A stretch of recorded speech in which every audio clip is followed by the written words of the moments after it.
Hello, and welcome to Wyverns and Weirdos Fathomless, a tabletop podcast set in the world of Fierlor. My name is Dari, and joining me as always are Mitch playing Neris, Jake playing the Fishman, Joe playing Alton, Laura playing Janice, Zoe playing Loren, and Eddie playing Gulut, or 𝗖𝗔𝗦𝗧, as we recently discovered. So, without further ado, let's jump into it.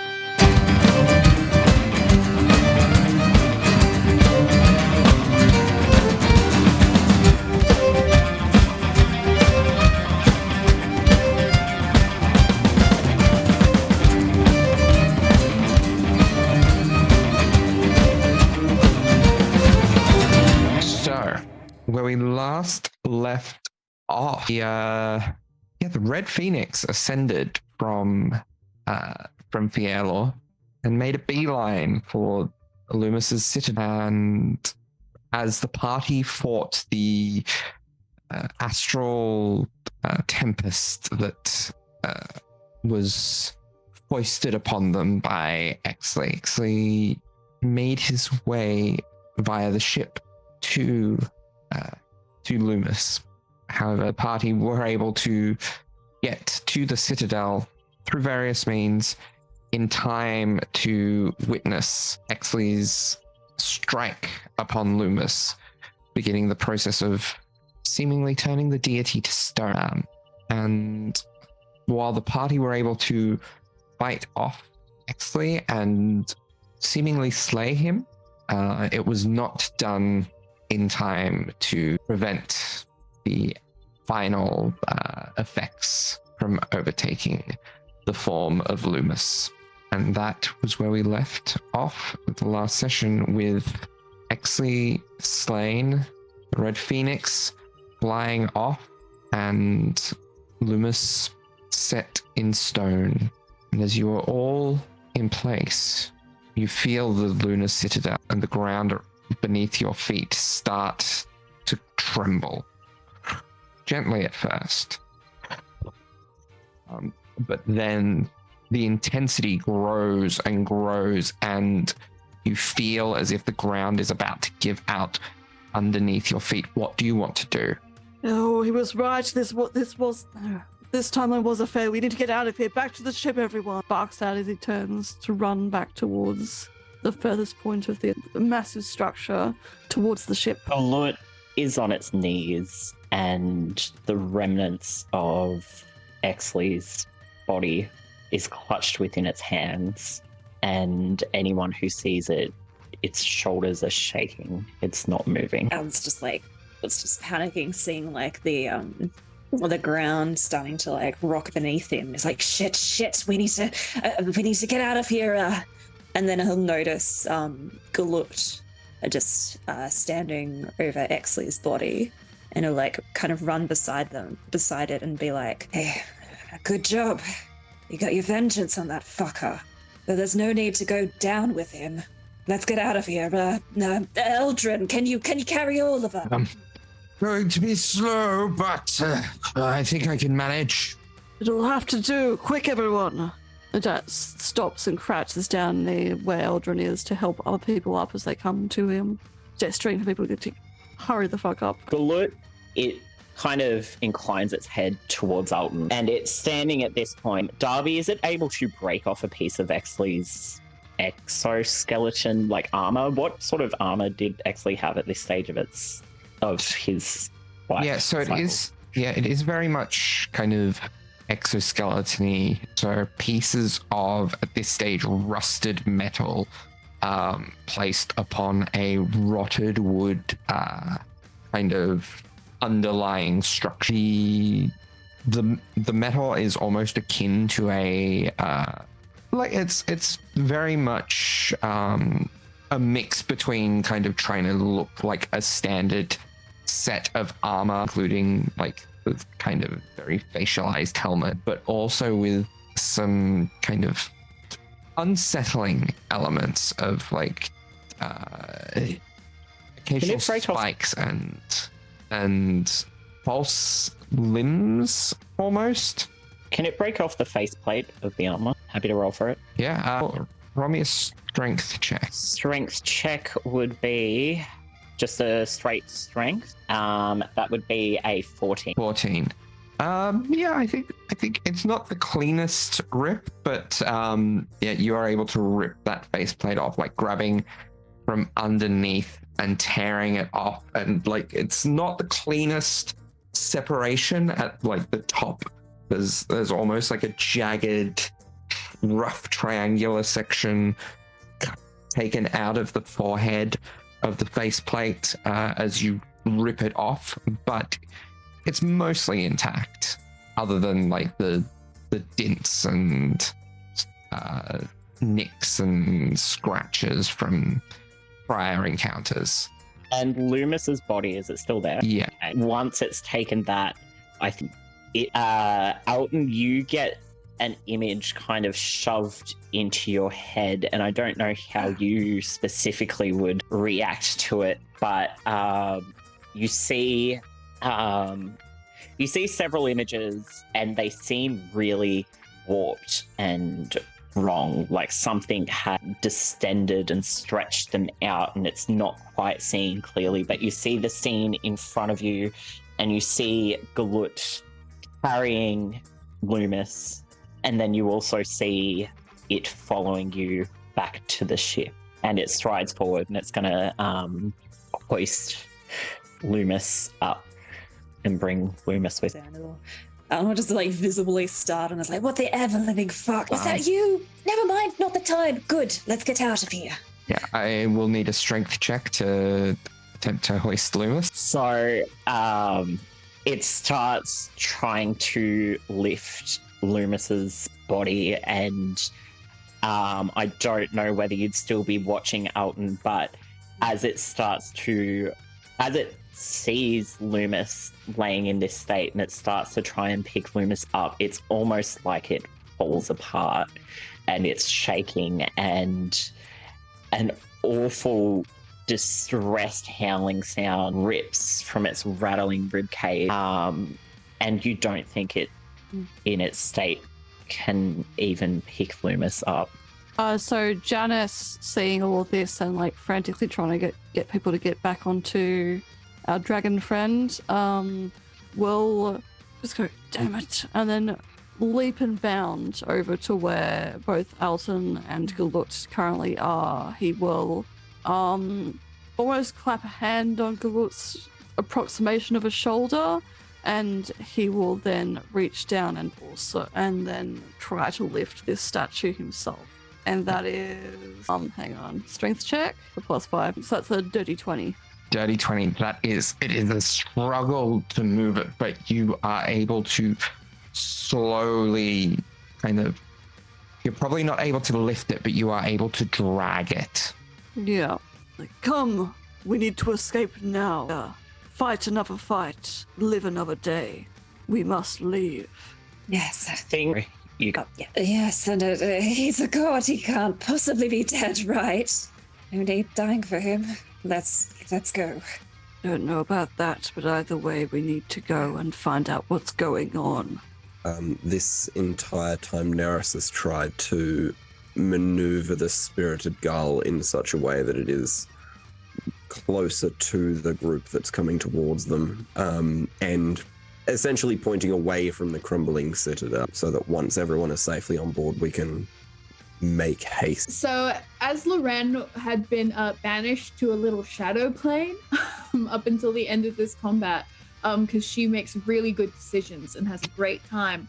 As you guys are kind of clambering onto Eldrin's back, and this poor old man has to fly us to the spirited gull, she just kind of pops into existence. Kind of, I believe you said last week, Darby, that she was just kind of hovering about 60 feet up, kind of still in the atmosphere, but not quite in the gravity. And she's like crying and covered in ichor, but she just kind of looks around and goes, what the feck did you all do? Probably as Eldrin just kind of goes, nope, and just grabs her and begins to leave. If everyone else is on there. Yeah, so 𝗖𝗓 does kind of nod to Janice and follow, but Alton and Janice, you would notice that as it walks, it stumbles and it kind of falls into things. I think at one stage, Alton, it stumbles and almost has to lean on you for a moment before it rights itself and keeps moving forward. And as everyone is upon 𝗖𝗔𝗦𝗧's draconic form, he starts to beat his wings, and you can tell, especially with the statue form of Loomis, side form of Loomis in tow, the flight is definitely more labored than you have seen him at other points during the past day.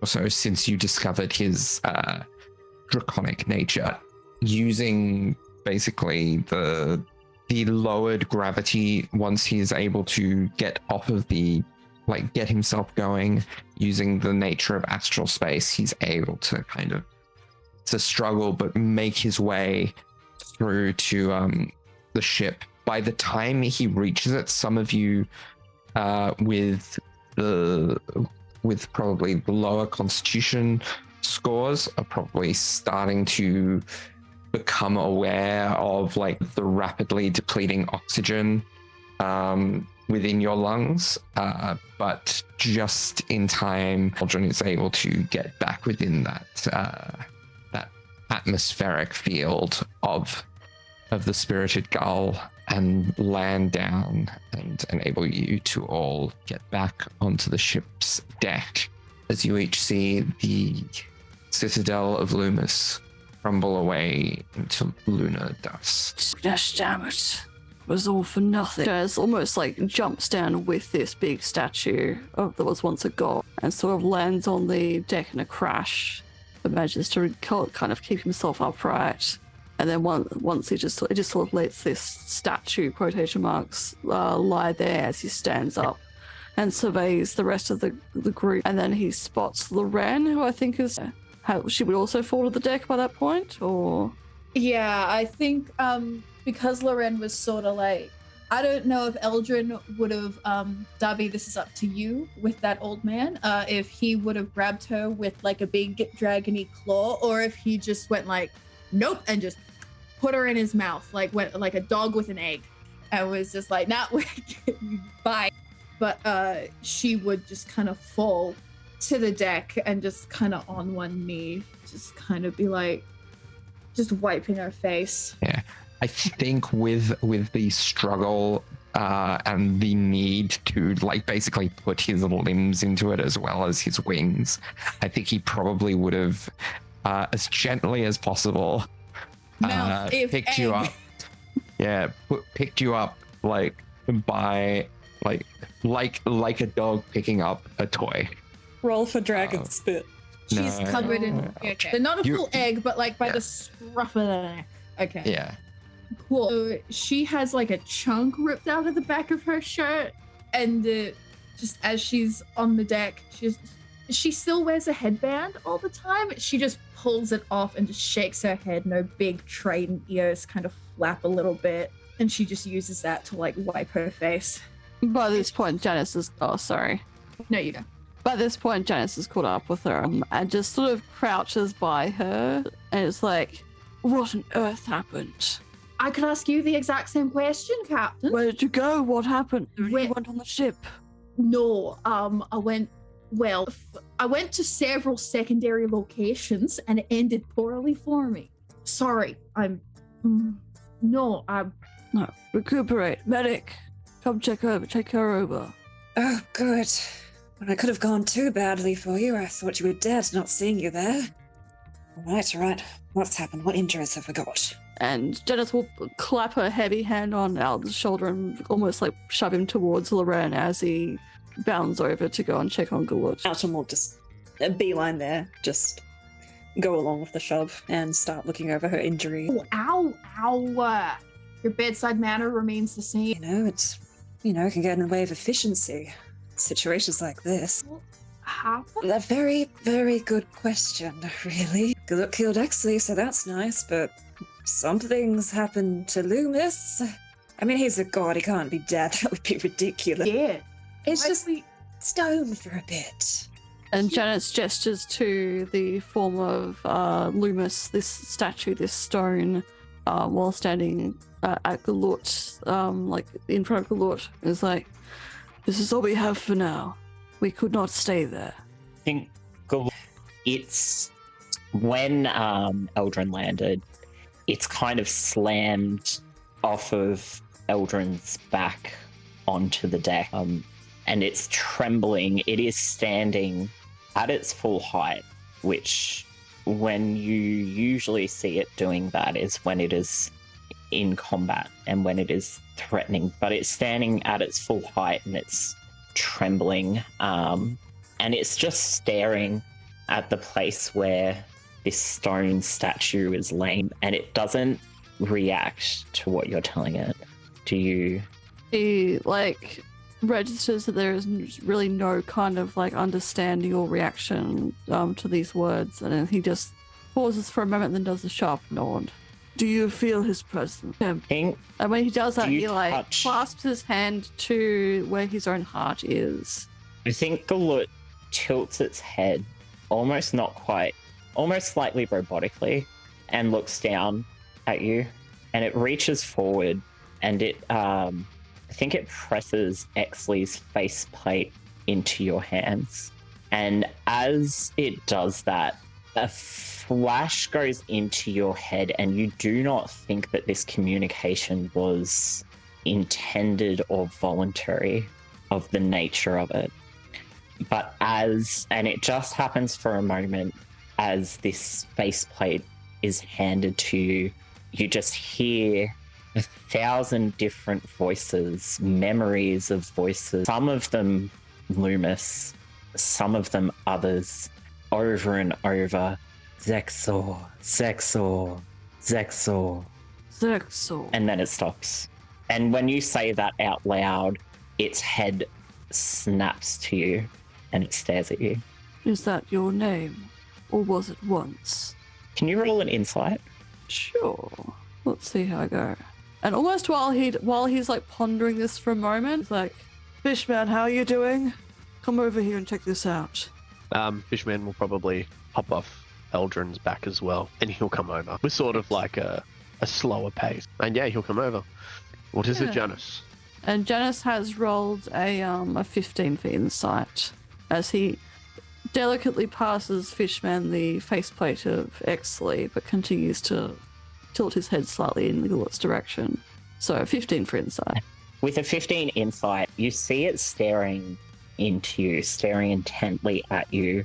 I think you understand that something in it has changed, something in it has snapped, but you don't know whether it's good or bad, and you don't know whether it's from Loomis in the state that Loomis is in, or whether it is from 𝗖𝗧's death.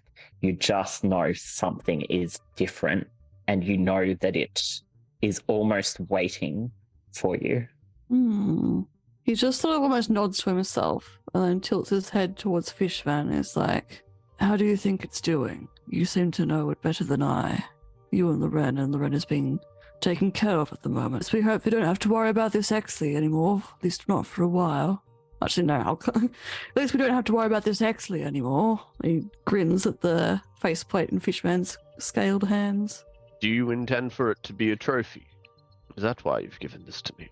Well, I only know you had quarrel with 𝗖𝗧. Is there a reason why you took this, Galut? 𝗖𝗧? He quickly turns to Fishman and is like, "It seemed to react to 𝗖𝗧 just then. I'm not sure if that's a thing. Is it a thing?" He looks inquisitively back at this creature. Unfortunately, it's merely body language, and there's only so much you can tell with that. Yeah, Galut, no, I'm pretty good. 𝗖𝗧, as you've said, is a closed book. As you say that, you both get this flash, this image. You think it must be a memory. It's hazy and painful and not quite there and doesn't quite make sense. But you hear the voice of 𝗖𝗧, and you hear the voice of Alton's brother. And Alton's brother asks 𝗖𝗧 in this memory what it calls this one. And 𝗖𝗧, in 𝗖𝗧's voice, which I cannot do, replies back, "Experiment 5041, And then Alton's brother turns to it and says, oh, that's quite a mouthful, isn't it? Can't do Alton's brother's voice. Cannot remember how it goes. I think I'll call it Glut. Captivity. That makes sense, doesn't it? And the Jonas division makes a ends. face. And and looks at Fishman, this will be the first time this has happened for you. Yeah. Also, and no one has mentioned anything. Yeah, Fishman's gonna drop that faceplate. You hit. Was you that see the that too? faceplate that? Yes. Did you also just have a flash? Yeah. And then he'll look at 𝗖𝗔𝗦𝗧. You've been through a lot today. I can't even imagine how you feel. But right now, we saw something just then. Did you know that we saw that? Could you feel that? It turns to look at you, Fishman, and that intense look that it had before staring into you, Janice, it also has with Fishman. Fishman, you get several flashing images come to your head at once. This time, it's images that you're a part of. You see flashes of what must be memories of this creature just over the past few days since you've known it. Times at which it was studying you, watching you, or interacting with you, and then they stop. So it wasn't the nameplate. What I want to ask you, from what I saw, Glut is cruel. The name Glut. I'd like to call you 𝗖𝗔𝗦𝗧. I'm sure we all would. Would that be okay with you? You hear what Janice heard when the faceplate was handed across to Janice, which is these thousands of echoing voices. 𝗖𝗔𝗦𝗧, 𝗖𝗔𝗦𝗧, 𝗖𝗔𝗦𝗧. Some you recognize, some you don't. I pre-rolled an insight, and he didn't do very well either. He got an 11 because I rolled a 2. So make of that what you will. Yeah. I'm giving you nothing. Yeah, I know. So Fishman's probably going to have some difficulty working this one out. I can't even imagine what is happening in you at all times. He'll pick up the faceplate again and he'll go, would you like to keep a hold of this? Or we can take it away. It looks to you, Janice, waiting. Fishman will hand the faceplate over to Janice. He takes it and like, I do not issue orders. Well, not in this matter anyway. I do issue orders, but yes, this is more of a personal matter. We shall keep careful eye on this for now. Is that amenable to you, 𝗖𝗔𝗦𝗧? It watches you and it tilts its head. He half turns And to then it Fishman. nods. You're so much better at this than I am. Oh! And it says 𝗖𝗔𝗦𝗧 nodding. He's like, okay, good, excellent. This is a start. This has not been a good day, but we will recuperate and we will find out what we can do to fix this. We shall do this. He does a gullet and then turns to Fishman. We shall do this. You have the faceplate. What shall we do with Loomis? As I don't believe on the deck is the best place for them. Entirely sure. 𝗖𝗔𝗦𝗧, would you assist us in moving this down somewhere where we can keep this safe for now? It looks at you and then it looks at the statue of Loomis. And it's going to walk over to Loomis. It's going to try something. It might try something. It's going to try and cast Animate Dead. Hey.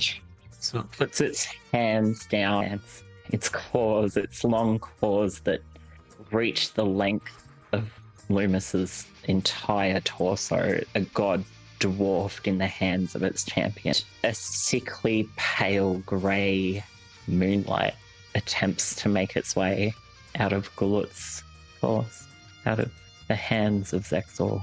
Not sure what part of it is trying and what part of it would succeed. While there is a moment where you feel like you almost see like a flash of something in the eyes, the spell seems to have no effect. When it feels the magic coursing through it, does it feel the magic not connect with its target, or does it feel the magic not connect with itself? The magic does not connect with the target, so the magic you still feel as if you were casting a spell. It's still the same motion. It's just that there is no effect on the target. There's this sound that both of you hear witnessing this almost whining sound, and Zexor presses its forehead down almost like a child, just above the heart of Loomis. And then you see it make, as it raises that thumb gesture, that feeling of its magic still connected within it, but it doesn't know what that could possibly mean given what's in front of it. And it's going to attempt to lift up the statue of Loomis. Oh, that was so much better. Come on, why couldn't that happen before? That's a 23. 23. So the statue is heavy, but you are able to lift it somewhat. Not particularly high. You're able to get it at least a bit off the ground. Is it shifts it up off the ground, tilts him enough to be able to reach with its elongated limb, and its arms are bent behind its back, holding the shoulders with the majority of this statue leaning on its back. Think Sisyphus and the Rock. And it, without any direction of where to go, you see it begin to take Loomis below deck. I think both of you know that it is taking Loomis to its quarters. All right. So, Laura, I believe you had something to note, at least, as 𝗖𝗔𝗦𝗧 was carrying the very heavy statue of a god. That's right. Statuesque form of a god to its quarters. Jonas just kind of like, again, half turns his head towards Fishman and is like, okay, well, that's progress of some kind, I think. You're much better at this than I am, I must say. How are you doing? I'm fine, just apart from another loss. Yes, it certainly is, isn't it? Seems no matter how well we prepare or how well of a position we find ourselves in, they're always one step ahead. And it seems we've been dealing with this since the very beginning. Always one step ahead. I agree. It's frustrating. As a tactician, it gets incredibly frustrating. Absolutely. I'm not honestly used to being pitted against a force that is so absolutely able to predict everything at this rate. And as far as we know, they're not even allegedly working with the one who can see into the future. Indeed. All we can do is round up and... Oh, sorry. One thing also is, I know Loomis may not be one of the most powerful, but I did assume that they were able to put up more of a fight. It seems fate had already decided itself. And Perhaps you're correct. I would know. Mysterious ways. Yes, it is. I'm not oft fond of thinking of fate in negative ways or being predetermined. I prefer the idea of carving out your own path, but it becomes increasingly difficult to see how one can do that. Indeed. But all we can do is try, friend. Exactly. And try we must. That's it. We will plan for the next move. We will find a way to beat them at the punch. It will happen. I'll round up the rest. We might talk on this. I assume we're safe out here. The way that things float around seems to be easy to predict, at least. Slower. But it is hard to see something that we have only just learnt of, this strange contraption, this thing that could be what the moon is, fall so easily. There may be something that we can use to our advantage as well. We do have a new friend that did notice something was awry before it even happened. Oh, yes, the floating creature. And we cast our gaze towards the 𝗖𝗔𝗦𝗧. Yeah, I think the pace that the 𝗖𝗔𝗦𝗧 kind of floats at and how nonplussed it tends to be, it's probably just kind of floating back onto the ship at this point. Absolutely. If we can pre-predict what it's going to say, then perhaps we can use that to our advantage. Yes. Where are you? Come on board. I have always been right here, Janice. And like a voice from behind you. Oh, don't do that to me. Give a man some warning. What if we were joking about you? Not that we would do that. Then I would hear. Quite right. You've seen everything that's occurred then, have you? You said that you just felt that this was not the right way, the right future. It is complicated. This is the right future for it is currently the present, which means previously this could absolutely be ascertained as the correct future. However, there are many things in the future that can be changed, but there are more still that can be set in stone. That is how prophecies can come into play. You can change some minor details, but the overall story, as it were, cannot be altered. You feel that's the case here? I do. I believe this was, Fishman, you put it very well, could not be altered. I realized that, unfortunately, still too late, but while we were in combat and elected instead to attempt to minimize the damage caused to all of us rather than attempt to change fate in stone. Fishman's expression was one of ponder, but now of extreme frustration. And you can tell that it's not against you either, but then what are we supposed to do? Do we just stand back and let them do what they will? If every single one of these encounters that we lose at, we have no chance of winning. Should we just stand back? I see no point in that, but I also see no point in entering a fight we cannot win. I understand minimizing losses and such, but surely there is another way. Surely there is another way to go about this. There must be one. We have experienced losses, heavy ones. Not this fight in particular, but on many of the others. Yes, you're correct. Are we simply throwing ourselves against a brick wall that will not move, putting small little dents into something that just heals itself up? Are we making any progress? I believe we can do now. Instead of trying to throw ourselves at the wall, perhaps we should instead look for a door. We are looking at this the wrong way. I am still unsure at this point how everything will end.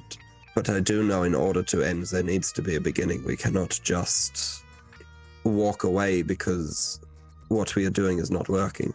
We instead must change what we are doing. Janice was looking quite somber, but he does pay very intense attention to these words, and he just nods. This is a good way of thinking of it. You're right. There will be a way. There will be a door. We just need to find a way to, I don't know, not beat them to the punch, but stop it from happening in the first place. Everything that has happened so far has already happened. We cannot change that. But perhaps we can learn from it. What is the reason that everything has happened so far? Why are these enemies of ours acting the way that they are, doing the things that they are doing? Perhaps if we understand that, we can look to move forward. Until then, we are purely reactionary. You're right. Of course. The only way is, how do we do that? I suppose one way might be to, I don't know if that's possible, reverse engineer some things in a way of finding out.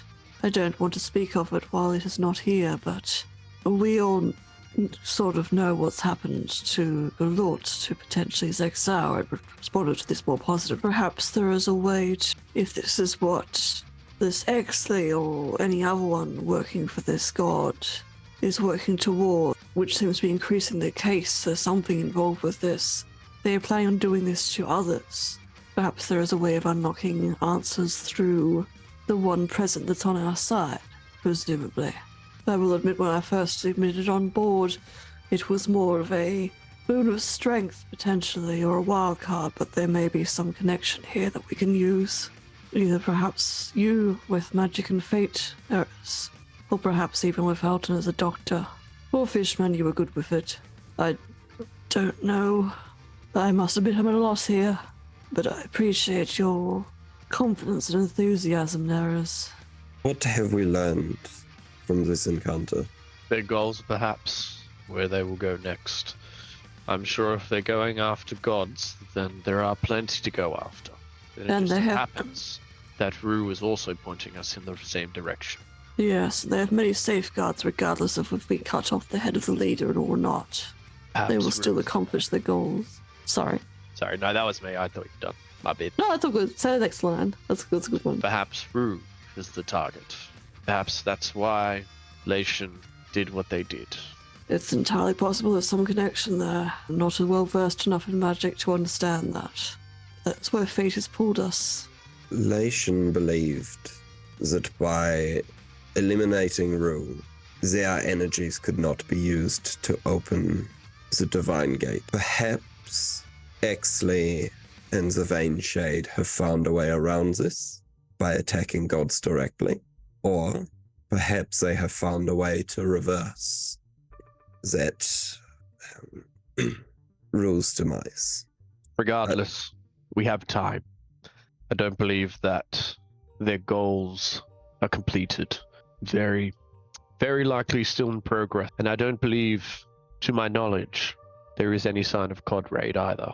What worries me is how both Cerise and 𝗖𝗔𝗦𝗧 seem so confident in completing their tasks without regarding their own safety. It's quite suspicious. It is concerning if they've been working on this for such a long time. To put themselves in such danger belies either a desperation, which I'm sure we can all understand, or a confidence that that will not be a problem for them, which is much more likely. This god, Conrad, has domain over the dead, does he not? There are far worse things that can happen to people beyond death. Not that I ever intend to find out what they are. How far away from Loren and Alton would you guys be? We're just on the Very- deck. Okay, cool. So maybe like across the deck. As you guys are kind of talking about that, and Loren and Alton are kind of across, with Eldrin, and Loren's bitching and whining about being healed, as she always does. Although Alton, you can ascertain that there's kind of more of a facade being put up at the moment. Like, she's really trying hard to be normal, and maybe she's being like a little too much. She just stops dead in her sentence when she overhears these guys mention Conrad, and she kind of waves at you and looks over at them. So she's kind of addressing all of you and goes, Conrad, Yes, Conrad. you know, he I don't know if no one, Alton sort of brought me up to date with what's happening right now. I leave you alone for 10 minutes and all this happens. Great to know. Conrad is here. Did we all know that? What? Yeah, so he's sort of, funny story. I went into the helm of the Red Phoenix and Conrad was just sort of there. Can you explain that again? He turns squarely to face her. Well, I went to the helm because I assumed we maybe would need an extra getaway vehicle. And the ex-captain was there doing the little eye shutter thing, steering. And Conrad. Oh, of course. Yeah. At least I assume that was the skinny twink standing next to her. He was, the Vein Shade was there. And he called me a bunch of names. And then he sent me to the Shadow Realm and threw a dagger at him, one of me good daggers. And it did cut him. So he was physically manifested as well. It's not just like a sort of god projection. He was physically there. But wasn't Loomis speaking not much earlier about the idea of that the gods would be sealed away? This was the whole point, that they had their domains and they would not have much reach here. He was there, Well, in some know- way at least. and he's right rude. But I've never, I look at the moon a lot and I never saw like the little house outside of it, and I guess I never will again. But I don't know, something about this ship, maybe we can see more directly into like where the gods go. So maybe Conrad's kind of always just been hanging around on the ship like a creep, and I could just see him this time. It's always possible. The now human again form of Aldrin starts speaking. In life, I don't know much of him, but I don't recall hearing whispers over the years around, shall we say, his ascension through the ranks of fledgling arcanist through to lich and then into godhood. Characterism. Well, it's worth remembering that before he was a god, Conrad was already an accomplished arcanist. It is entirely possible that he has some way of being present without being present. potentially why something as simple as a dagger could make him bleed. Well, frankly, he could do with being less present. And if he doesn't want daggers making him bleed, then he should go away. So if he can make himself partially present at least, though, what is their ultimate goal? Clearly affect the world as it is. Perhaps these citadels, these prisons, have more than one purpose. They are some form of structural barrier. You destroy one, the others weaken. This bears much fruit, you're correct. Forgive me, was momentarily distracted by our friend floating towards us at the time. But did Loomis not mention that Conrad was also imprisoned in this plane? He did mention that he was neighbors with the guy who just ordered his death. So, I guess he's not invited to the next, barbecue. So why was he not the first choice? Or has he already been? These are the questions we should be asking. One quick sidebar, though, Loren. If you did run into Conrad and Cerise together, what happened to you? Why are you here right now? Because you are not the kind of person to run away. I used to be useful, which, bodes well for me current state of employment. Apology. So he was merciful. Instead of killing me for my insolence, he just sent me to the Shadow Realm. The Shadow Realm. It was a real dark, desolate-looking place, and all the clouds were black, and, it was just gross and bad and full of dirt. Are you alright? Peachy, Alton's patching me up, aren't you? Yeah. Physically, at least. Physically is all that matters, and she gives a big thumbs up. Let me know if you've had a knock on the head. I just think that you should throw a knife to go. I mean, what else was I meant to do? You just insulted me and then wouldn't let me, get a spell off. It was sort of like being Neris. Come now, come down. I think at about that moment, the creature that is sharing your ship returns back from where it had placed the statue that was its god. And I think it has returned to all fours now, and something's still not right with it, but it doesn't feel quite as intense as it was. And I think it just slowly makes its way tentatively towards the group. Hey, buddy, you all right? Loren kind of calls out. She's not really expecting an answer. It looks at you and it shakes its head. All right. This would be of note to most of you. Loren kind of takes that, nods a little, and then just sits back on her haunches and stops trying to showboat. I think there's a split moment and it potters up like a old dog.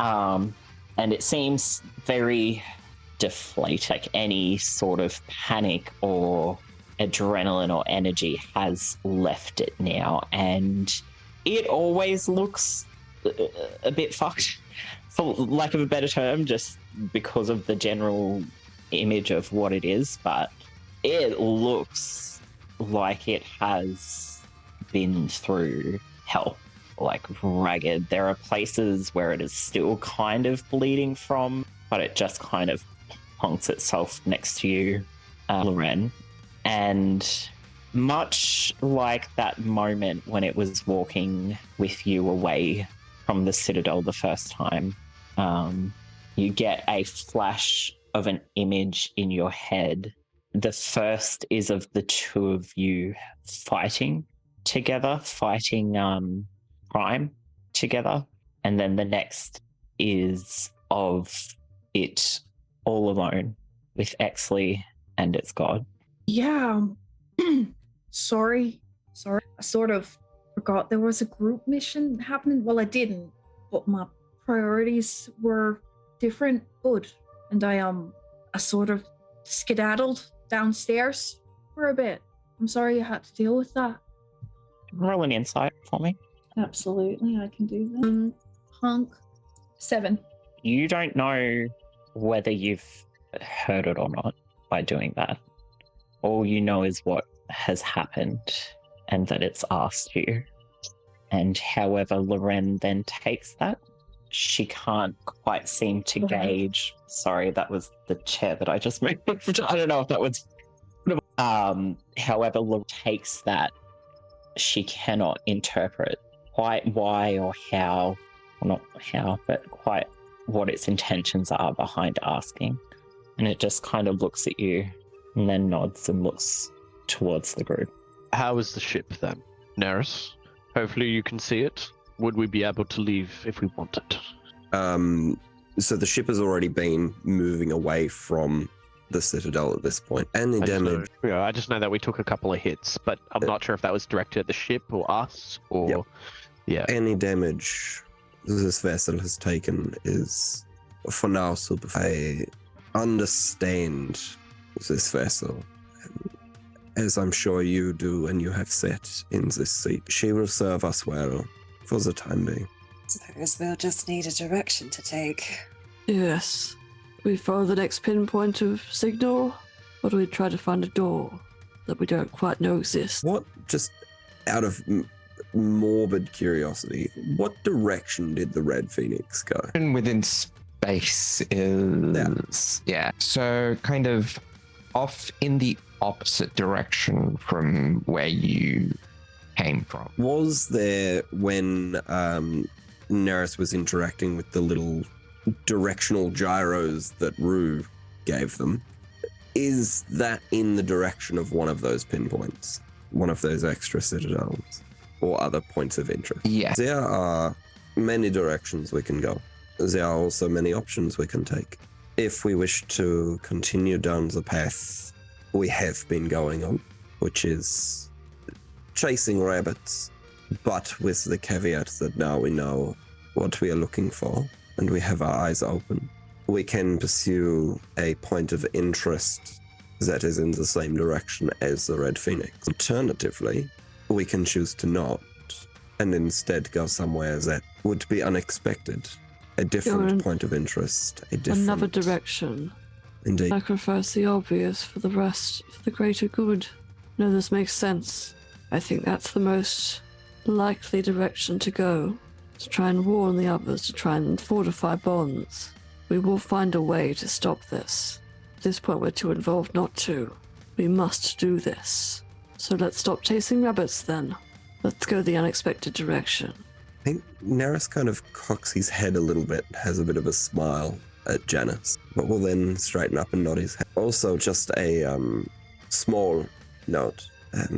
What I mentioned before about prophecies, they cannot be changed. However, you can manipulate some minor details if given enough time. If at all possible. I know you don't talk very often, but if you were going to again, perhaps some more advanced warning, just as an option, as Nurse turns to the Zadar. There is still a slight smile on his face. Yes, no, that would be greatly appreciated, actually. Yeah, the Zadar kind of blankly stares in that way that it does, making no sound. It would be disappointing if it just agreed with me and that was one of its uses. Anyway. Would be kind of funny, though. In a bad way, but, it could continue. Well, perhaps we find a direction. We rest, recover our wounds, if we will. And then we set off for whatever the future may hold. A grand idea. And Neris, just while he's still got this kind of half-cocked head, kind of a sly smile, his knees are kind of banging back and forth like he does when he's thinking and kind of in the moment. Neris does look over at Fishman and his eyes do linger a little bit. Can we try and figure out what Fishman is thinking at the moment? You can certainly try. That is a good insight. That's a 23. When describing, earlier when answering his question about us simply throwing ourselves up against a wall, you answered in a way that brought up a different option. He looked a little bit more relieved after hearing that. However, when Janice began talking about how we're too involved to not see this through, he looks like he partially agreed, almost as if maybe there's something more that he's wanting. Right now, he looks fine, like you can tell he's a bit battered and bruised, but he is wanting to be done with this right now. But you can see there's some ponder in his eyes. Okay. Well, I think this has been eventful. Should we rest momentarily and then set off? Yes, that's a good idea. Direct and recuperate assistance if you need. We were all here for you. He addresses the entire crew. Aye, aye, Captain. Of course, Captain. It would be good to see some of you in the medic's office too. Looking at Indeed. Ethan in turn, and Listen to the man. His eyes kind of stop on Gulu. Aye, aye, Captain. Mandatory nap time. Got it. Among other things. Aye. Then he goes to move out from the deck and leans into her as he steps past them. Are you really all right? Do you need to talk? She just kind of gulps and looks up at you. You saw her. I did? I surely did. He just leans down and pulls her into a big bear hug. Big squeeze, crunch, crunch. No, not that tight of bones. She hugs him back. Yeah, to the point that her legs don't touch the ground. And then he lets back down again. You come talk if you need to, all right? I will. Good. I will. And I'll get you to pop me discs back into place, Captain. My goodness. Oh, sorry, I still haven't gotten used to my strength after this Saints fight, I'm gonna keep breaking doors and everything. Boy, if my wife were here, she'd have some I don't want to know. Well, actually, she'd probably enjoy it, but, I know she would, and I don't like that. I know that about her. well, you could learn much more. I don't know how often I have to tell you, your wife's not my type. Oh, it's a pity, you're hers. Anyway, rest up well, darling. Shut up! He strides out. Anyone who's observed the fact that Janice quite often will also give meetings or talk quickly to people on deck and then just leave to go and just do nothing that he's specified that he's doing, might also be able to pick up that he's just doing that because he feels that people are more comfortable talking without him around. Just as a quick little thing. That makes sense. Yeah, I think Elton definitely would have been kind of standing to attention and waiting for orders, and see if the meeting has dispersed, but would have gotten more relaxed after Janice left. I think he'd quickly walk over to Fishman and just quickly look him over and be like, "Good job in the fight there. I gotta say, it's kind of it's a little bit worrying not being able to see where you are half the time. Though I think I did see a couple of shots go by. You were shooting an amazing distance." It is the power of crossbows, but I've gotten familiar with this one, I believe. I believe that I can shoot quite further than I used to. However, it does still matter as to whether or not I hit what I'm aiming at. And as annoying as it might be, the invisibility gives me an incredible tactical advantage, which I try to mitigate through communication as he taps. I believe there were earrings. As he taps, the necklace, sorry. But again, I can understand. But it is also my nature. I pop in and I pop out. It's what makes me so hard to hit and so good at hitting things. Oh, it's definitely a good tactic. Although I don't know, I have had to hear you a few times in the past. Seems that all that hurt me this time was a little bit of storm and a little bit of mushroom. So, all things considered, I'm much better off than some of the others. Glad to hear it. Do pop into my office later, though, just to have a look over. And I think I'll see the others first. I believe I might just need to sleep this one off. But if you'd like to check on me tomorrow, then, or after the rest, I guess keeping track of days will be hard here. That will ease my mind. And we do need to have a talk about the shooting thing. It's very impressive. When things are slightly less absolutely insane. I'm excited to also talk about how well you've been shooting. Not only have you been hitting, but you've been hitting in critical spots. Oh, thank you. I try my best. It's very difficult when things are just the battlefield just isn't working with it. At least this little fella could do some help. And he pulls out Gunfieri, who is not animate right now. Still has his tags up. Yeah. Oh, what's that card doing? Oh well. Well, right, all right. I'd better get to my job. I will see if I can do something about Gulux.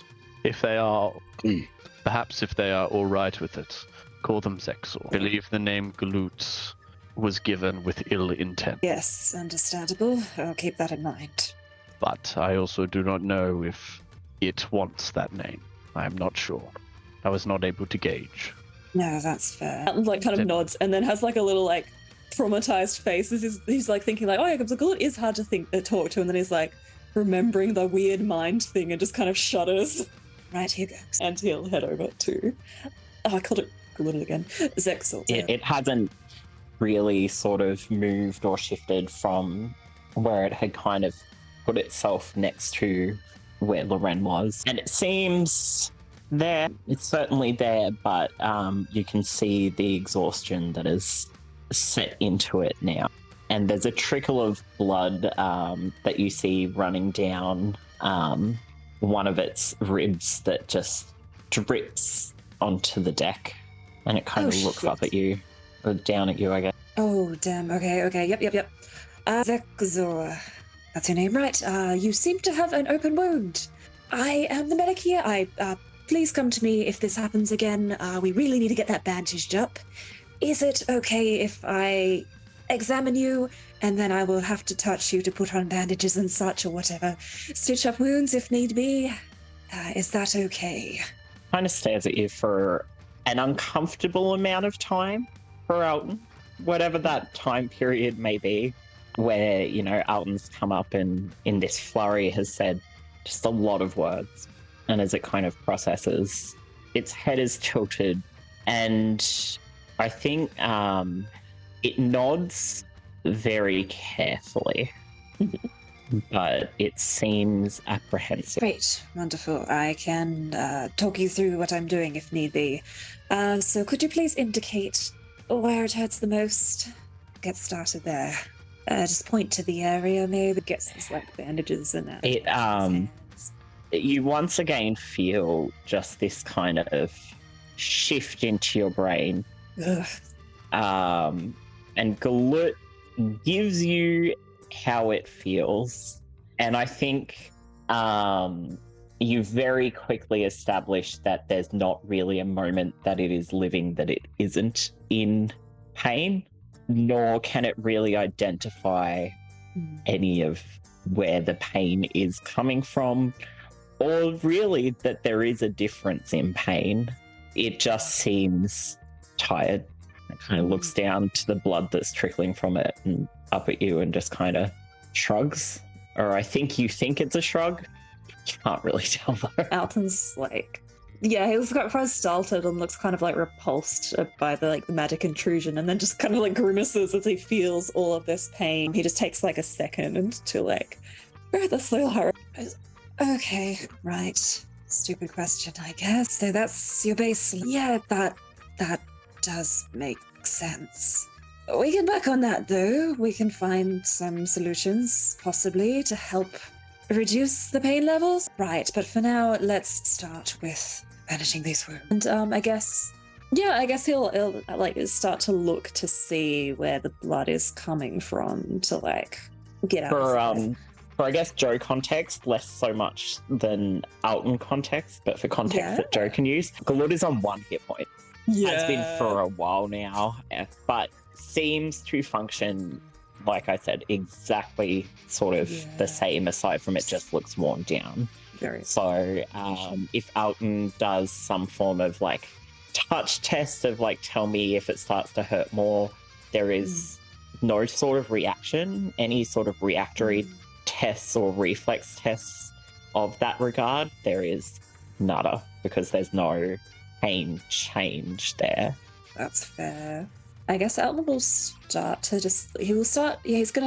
he knows what to do with wounds, so he's gonna start like either stitching or bandaging up any open wounds.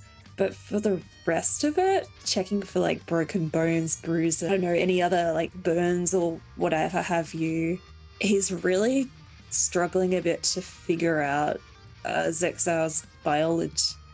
Yeah, could I do some kind of roll, Darby, to see if I'm able to heal? Yeah, so with my I think if you do me a medicine check with probably a bit of a higher DC than what would be the case for a more standard humanoid biology. Absolutely. That was a dirty 20. Dirty 20. Okay. So it takes you a moment to work out the interplay between the biological living components and like the mechanic elements and the arcane sustenance, essentially, of like the undead side of it. And it's slow going, but you are ultimately able to patch Gullet up enough that you think that rest should assist with the recovery from this point. Okay. But you have managed to do a decent amount of patching up. You're just not overly certain of how much the rest will help to allow this to kind of kick in and progress. Yeah, definitely. Would I roll healer's healing? Roll like normal, yes. Okay.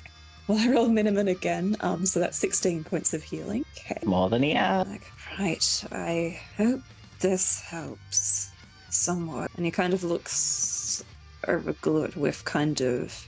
Yeah, he's you can tell it, like, I guess you can roll insight if you like, but he's not happy. That's a 1. Gullet's like, damn, what's he judging? I think Gullet, with that 1 and kind of seeing parts of it altered, which is what it would see more than it's seeing it as healing, it sees it as some form of further alteration.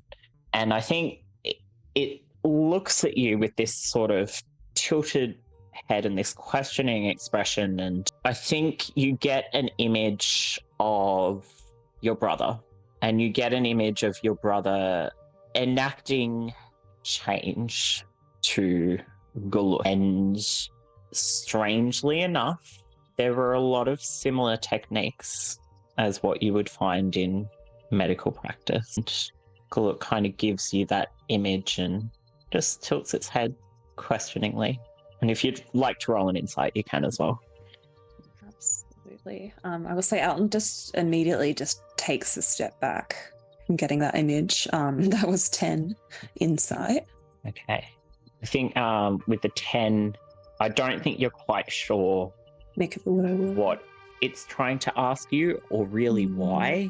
You just can tell that there's an association there that it sees, for better or worse, between what you did and what your brother had done to it before. Okay, you're right there. They can be very similar, can't they? We should never use these techniques in these ways. What Valen did to you is horrific. I will not do anything like that. Kind of looks down to where you've stitched up one of its wounds and looks back at you, and it looks quite confused that you've said that. And it just looks at you, looks almost like it's looking into you for a while, almost unnervingly so. Alton will doesn't generally love like eye contact, but he's gonna like crouch down in front of Gullet and kind of look into their eyes and say, I will always heal people. I will not expect payment. I will not do it for any reason or to get any power over anyone, and I will not change people. I just want to get people back to the best capabilities, or the capabilities that they want. I just want to keep people alive. I am not going to harm anyone. I don't want to be that person. It watches you for a while as you're saying this, and it kind of looks like it's stewing those words over. And then I think you get a few images shunted back at you again. I think, and I might get you to roll another insight if you want to, about these images as they come through. The first you see is of your brother. The second you see is of when your brother died. And the third you see is of Loomis. And when you see the image of when your brother died, you see your presence in that death. Right. I rolled a 14 insight. Okay. With the 14, I think something sort of shifts into place for you. You're not quite sure if this is exactly what it means, but it seems to hold some confusion as to and maybe this is just how you're interpreting it, you're not quite sure, but it holds confusion as to how you can claim not to harm and yet they both die. And then there's another moment, just another thing that you think at the back of your mind, maybe it's wondering how I can heal without Loomis. Thank God, he said. Yeah. No, I don't claim to always succeed in healing people, to never harm people when I have to, outside of the medic job. But whenever I'm working as a medic, I'll try my best. And sometimes that isn't enough, and sometimes there's things that the patient has to do themselves. I think it watches you for a moment and just kind of stews that over, just trying to think what it would do to kind of communicate this to you. I think you get that image of Loomis again. Now, did Alton take any damage during that fight? Yeah, he took a fair bit. He's a bit beat up at the moment. You get that image of Loomis again, and I think maybe as this exchange is happening, maybe you're still finishing wrapping one of the bandages or something. And from the place where you're in contact with 𝗖𝗓, that same dull, almost moon-like grey light flows out from that point, and you feel magic wash over you. And you feel better. This is lay on hands, by the way. The lay on hands that 𝗖𝗓 did not use on itself. And it just still has that sort of almost curiosity as it assesses what you've told it. But it's confusing, but not how it knows it. And so close to how it was harmed. Alton? You're healed for like 50 points, by the way. Oh, sick. Thanks. Yeah. Alton kind of like winces as the healing magic like flows through him. I think he's generally kind of has this reaction from healing magic. And yeah, he'll say like, I get it that this isn't the most pleasant. I don't like going to healers myself at all if I can help it. That's what comes of being an experiment, but I will do the best that I can to keep you comfortable. If you can try to communicate, if you don't want me to do something, I just want to keep you alive. I feel some responsibility for my brother doing what he did. Also, speaking on that, sorry I didn't let you get any vengeance on him. But I guess he got that on 𝗖𝗓 in the end, so congrats. Nicely done. I think there's this moment of a different kind of confusion that flashes over his face. And I think it pushes this image of your brother towards you again. And you feel its emotions towards your brother. And there's a hatred there, a form of hatred there. But more than that, there's a disregard. And I think you see a moment of your brother parading around to some noble or another, his creation, his monstrosities, and you hear a voice you don't recognize. That's all you get. Yeah, fair enough then. You get the gist that it doesn't care whether your brother lived or died. Yeah, that's understandable. Well then, yeah, I guess I worried for nothing about that. Was actually always more of the prime target there. Makes sense. It kind of winces, and at first you think that it may have just been a pain reaction from you tending its wound, but you notice that every time you mention 𝗖𝗓's name, it winces. Completely understandable. But he's gone now, so good job. One day he'll just be a memory.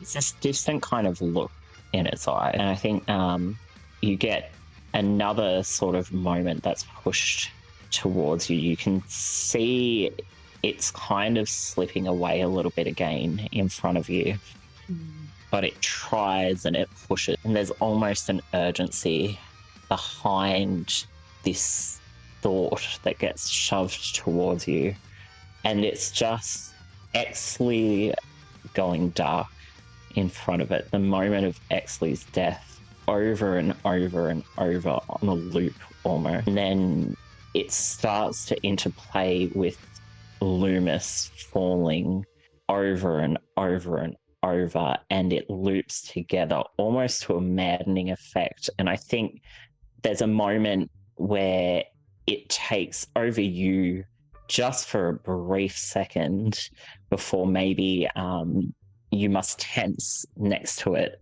and it snaps out of it and just kind of reels back for a moment, and the moment's gone. All right, yes, no. Really shit day. I bet your god can't possibly be dead. I mean, it must have worked through you, got its revenge on 𝗖𝗔𝗦𝗧. You played out its part.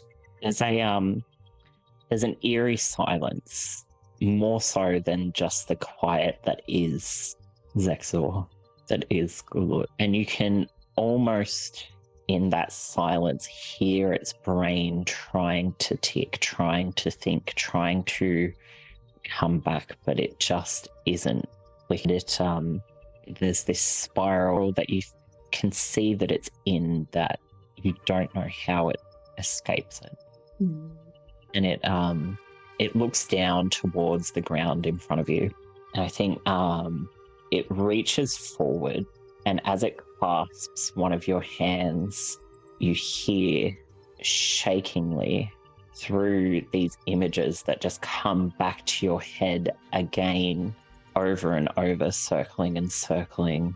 And it's not the voice you heard before, but almost a combination of both Loomis and 𝗖𝗧𝗧 pushing together. What are you? What are you?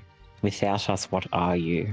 And it, I think, has this moment that twists and warps and bleeds into you in this way where this creature in front of you is trying to communicate or trying to stop. You don't know.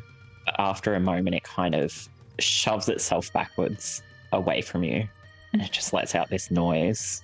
It's just quiet, soft sigh, and it just looks at you and it shakes its head. Alton would, be kind of like getting more and more stressed out by like all these, like this like bombardment of images, kind of like, and then he just kind of laugh a little, like seeing this like overlapping, this 𝗖𝗧𝗧 and this Loomis, and he's saying, they look a little similar, don't they?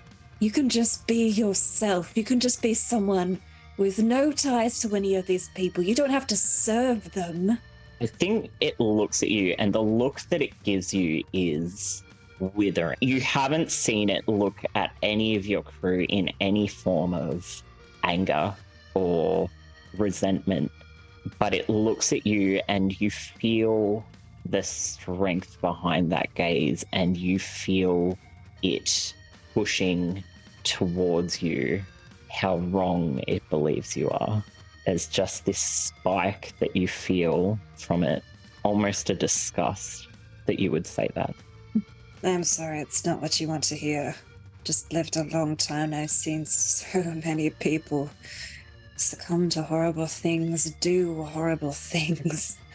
In the name of that power, we shouldn't have anything to do with that amount of power. We shouldn't be here right now. I think it stares at you for a long while, and it's still backed away from you. And before it leaves, it looks at you and it does this, not towards you, but just in and of itself. Can I get you to roll a religion check? Oh, sorry, what do I have? Oh, 1. That's a 10. Okay. You don't quite know what it's doing, but when it's finished this gesture, it presses its forehead to the ground, and that you recognize. You don't quite know what the significance is, but it looks at you. The resentment is gone, but the look almost feels like pity. And it turns. Yeah, Alton would kind of sigh, and he wouldn't. There is this bitterness he feels to this gesture. But he will say, now's not the time. Look, I'm sure he'll be back. You look after yourself in the meantime, all right? And if it's all right, I would like to help you. If I have any ability to do so, I'll try my best. So please, rest. And if the pain starts to feel worse than its baseline in any way, find me or find someone else. And its back is still turned to you, but it kind of inclines its head back to you and just nods before leaving. Yeah, kind of nod to it as he leaves.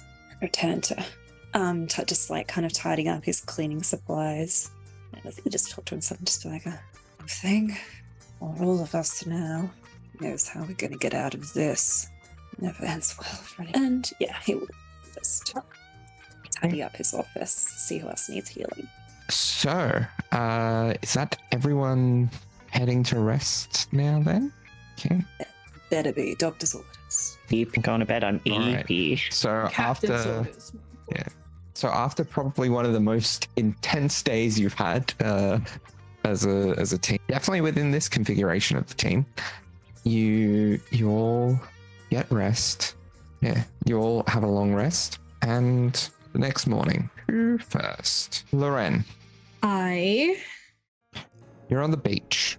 Your cousin is with you. Tell us about your cousin. How old would we be at this time? Been a few years. When was the big event with the cousin? What age? 13. 13. So yeah. Just quickly for ease of editing, can we like re-summarize that? Yep. So- Okay. So how old is she? 13. So, Iamir, Loren's cousin, is a full-blooded Triton. He would be a little shorter. As Loren remembers him, he was a little shorter than her. That classic, like, deep green-blue skin, bright, like, yellow eyes with the little fishy pupils. He would have had the way she remembered, like that kind of awkward teen phase, dark green hair that fell to about his chin. Kind of lanky, a bookworm. If you knew Loren's father, you'd say you could tell that he was related to him as his uncle. He just looks very young, very bright. She remembers him always being very excited. He always had a vellum-paged spell book at his hip because he was learning magic. That's the Iamir she remembers. And I'm assuming that's the one standing before her. It is. Oh boy. Yeah, and there's something about this experience.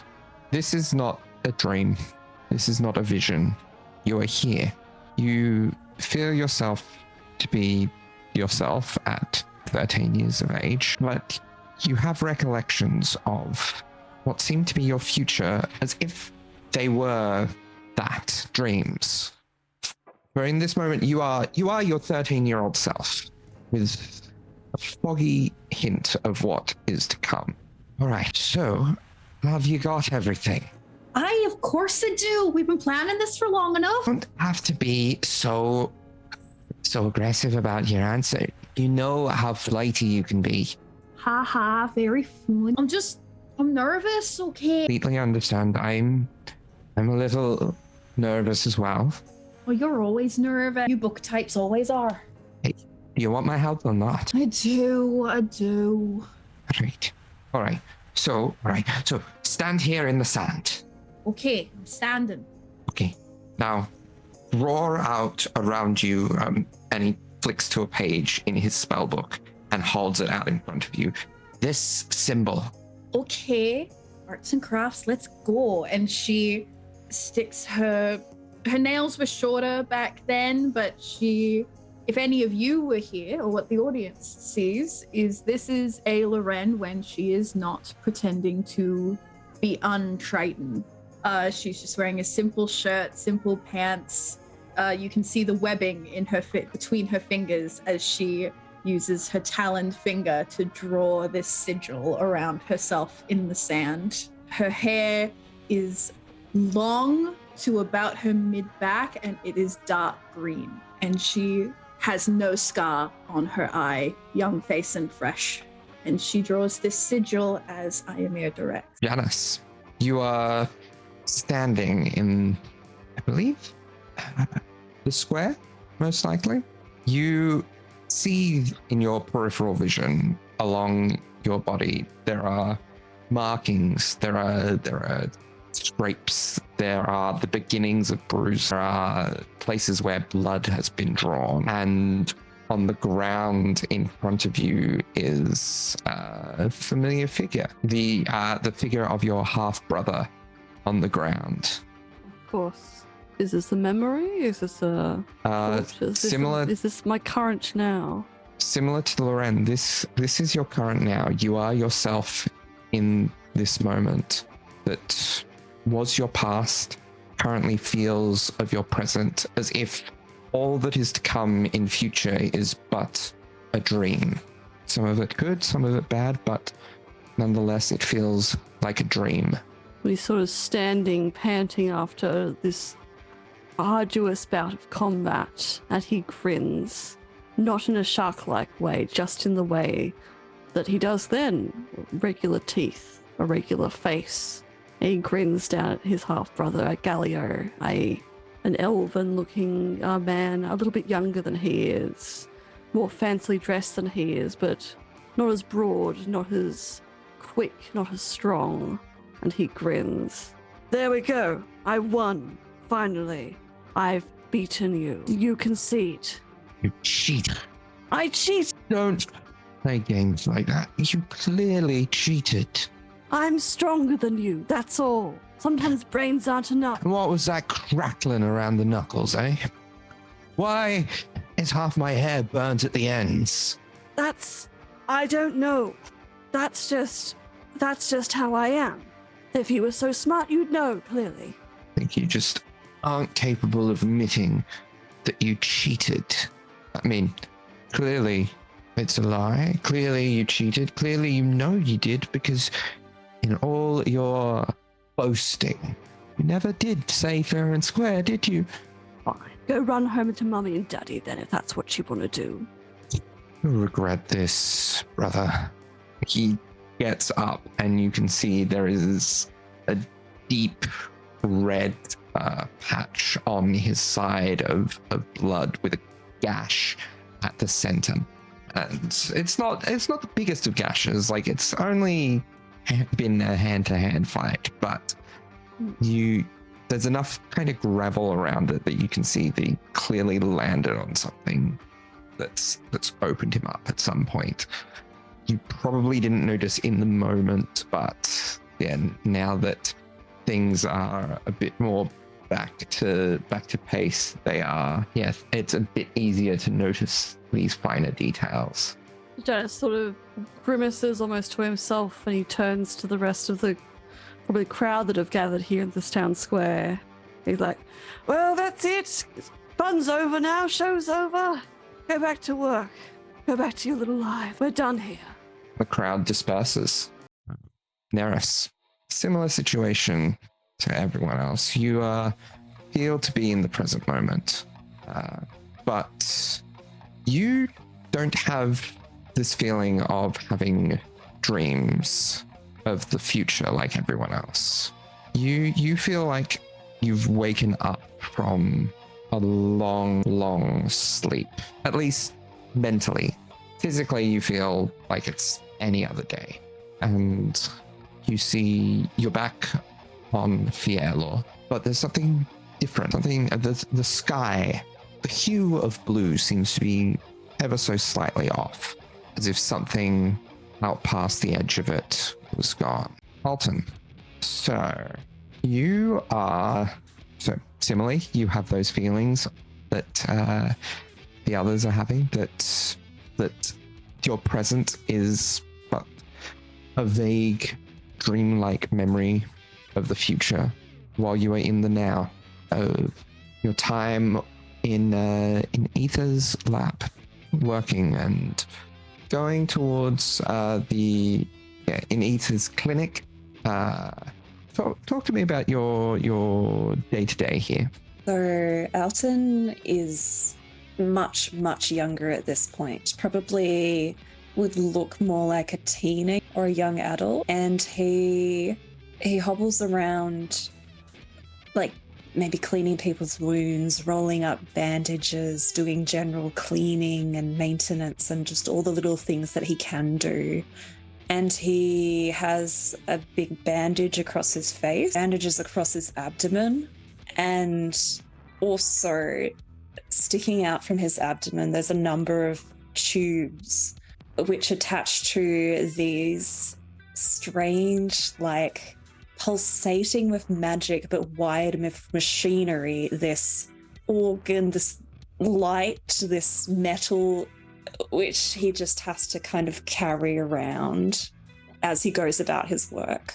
It's very slow, painful work, but he works with like desperate determination to do the very best that he can. Ether comes in. Roll me an insight check. Okay, let's see, what's it? It's a +3, so that is 16. Okay, 16. So there's a worried look on Ether's face as he enters the room. Oh, Ether, what's wrong? Anything I can help you with? No, nothing. It's all fine. I've just got to work out some stuff for a patient. Oh, a patient. Oh, of course, anything I can do to help. I've finished up cleaning up all the bedpans here, and I can have a look if you want. No, I just need to work out a course of treatment and balance it out between all the other duties here. Yes. Yes, of course. Well, if there's anything I can do to help. Yes, also just wondering when you were going to top up this too. And he indicates the strange organ, the magical organ. There's the rub. The patient in question also needs the magic required to similar prognosis. Oh well. Maybe he'll pull through a bit longer. Well, I can have a look at it. I can help. I mean, you're a very good healer. I'm sure you can pull him through. And he's just looking desperate. This is a very high-profile patient who, let's just say, their privacy is such that they wish to not be seen by anyone but myself. Right. So no healing then. Just, I need to look at my notes. I need to look through everything, and I will keep you updated as best I can. Of course. And he kind of like is already looking very sickly, but he kind of just like cradles this like organ essentially and just very, very afraid. And yeah, you see Ether go further past you back into his kind of just falls to his knees for a moment, trying to like calm his breathing, trying to desperately think of what he can do. And he'd be doing this for some time before he's going to go and look and try to find the room of this patient. Okay. So next, who gets to go next in this trip down memory lane? I guess we've only really got 2 left, haven't we? 𝗖𝗔𝗦𝗧. I don't want to do this. You find yourself, you're in a war. You're in a tent, which is set up as a makeshift war room on the battlefield. Your oldest friend, Rael, is there with you, and has just given you some news. Again, you feel like this is your present. The future is but a vague dream, or memory-like dream. There's this split second to Zek where he feels just this raw nausea and almost like the start of a migraine coming on at these weird future memories, images. He's not quite sure. But then he shakes himself back into the moment and sees Rael in front of him. You're a coward. He slams his fist down on the table. Interloper. I don't know why I went a little bit Irish there. Apology. An interloper. Rael winces, Zach, and he reaches out his hand. You know it isn't like I'd never. And Zek grabs Rael's hand and slams it down on the table in front of both of them. And as quick as a flash, he pulls his short sword from his side, leaning forward and holding it against Rael's neck. Traitorous, let you disrespect the old gods. You humiliate yourself in the face of Loomis and in the face of your infantry. And there are tears of heartbroken tears welling within Rael's eyes as he says, "You're my oldest friend, Zach. I'm begging you not to do this. Please, to listen for once." He reaches up to press against the cowl on your neck and pulls you closer. As you do, it pulls the sword, the tip of the blade, towards Rael, and the tiniest bit of blood starts to pool at its tip.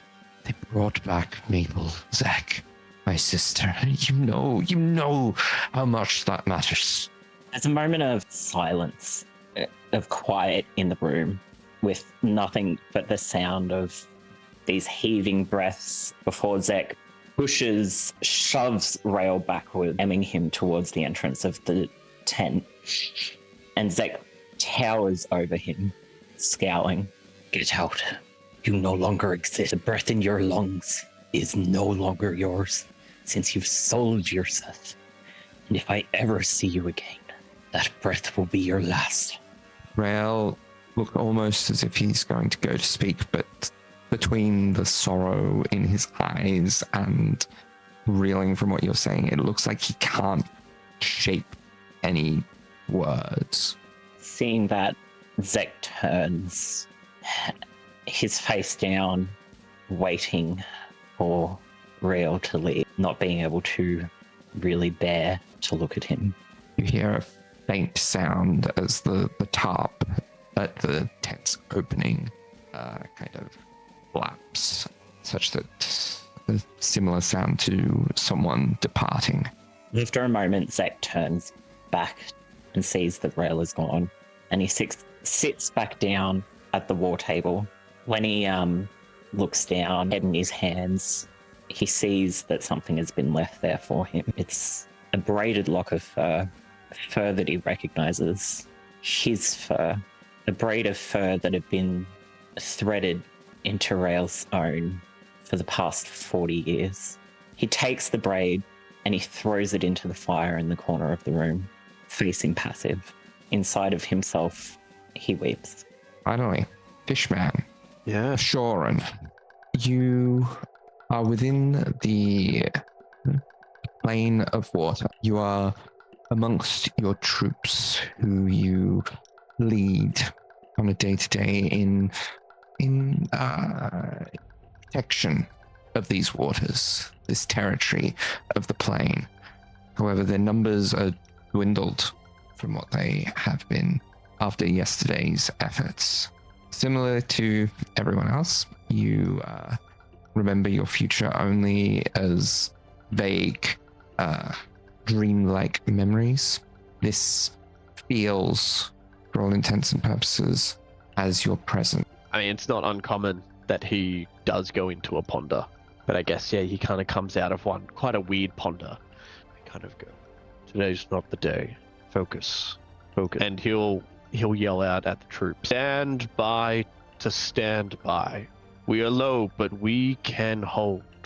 Without us, there is too much risk. Hopefully help will come soon. But until then, it is just us. Already lost so many. One of your men, your right-hand man, Ciel, says to you. But Ciel, you did a pledge, a vow. All those that we have lost have guaranteed that we do not lose all. We single-handedly offer safety to those who cannot do this. Safety to those who we leave home. And if we all fall, what safety can we offer? Only the very best that we can. And that's all I ask of you. Yes, sir. And he goes and rejoins the rest of the troops that remain. And you see in the distance, familiar figure, large, looming figure, the figure of Uthron, bring in for another round. That's where we're going to leave it for this week. Oh wow, that's a lot of lore there. Oh my god. Hey, Yellen. Hello? Oh, Hello? Scream. Thank you, everyone. Fishman's real name. What the hell? Yes, I will give Jake a bit of leeway in the spelling of that. So I have written it phonetically for myself. Yeah. And I can send that spelling to you, but it is up to you what spelling you go with for 𝗖𝗔𝗦𝗧. make it as cursed as possible. Some X's. I mean, Man who chose I was going to you say, yeah, and don't give me that power. I mean, here's the thing: you're not from the prime material plane, so like, however we anglicize the spelling of 𝗖𝗔𝗦𝗧, like that's how Zoom says it's spelled. oh no. Oh no. Are we still on? Are we still Sure, recording? Good night, everyone. We are. Good night, everybody. Thank you so much, Like and guys. subscribe. Good night. Hey, tell us about your weird dreams. Yeah. What dreams are you having? Tell us Is it about about your Fathomless? feverish memory. thank you for watching. Is the future a dream for you too? See you Sorry next for time. Bye.